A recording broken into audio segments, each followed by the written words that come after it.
আসসালামু আলাইকুম। Quick six BD থেকে নতুন একটা ভিডিও নিয়ে আসলাম। এটা হচ্ছে স্যামসাংয়ের জেড ফ্লিপ 6, মানে একদম নতুন সেট, মানে আপডেট সেট।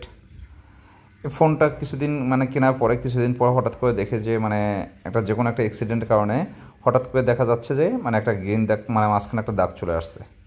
উনি আমাদের কাছে নিয়ে আসে, আমাদের কাছে নিয়ে আসার পর আমরা চেক করে দেখি যে উপরে অংশে কাজ করে না, নিচের অংশে কাজ করে।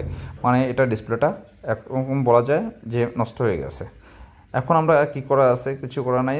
বাট এখন এত দামি ফোনটা ফেলে রাখবে না, সেক্ষেত্রে আমাদের কাছে নিয়ে আসার পর আমরা অরিজিনাল একটা ডিসপ্লে প্রোভাইড করতেছি। ডিসপ্লেটা হচ্ছে একদম অন্য একটা সেট থেকে খোলা, 100% জেনুইন এবং অথেন্টিক প্রোডাক্ট। এই ডিসপ্লেটা প্রোভাইড করার পর উনি যদি কোথাও প্রমাণ করতে পারে যে এটা অরিজিনাল ডিসপ্লে না, ঠিক আছে, সেই ক্ষেত্রে তারা আমরা ডাবল টাকা রিফান্ড করব এবং তাকে ডিসপ্লে ফ্রি দিয়ে দেবো।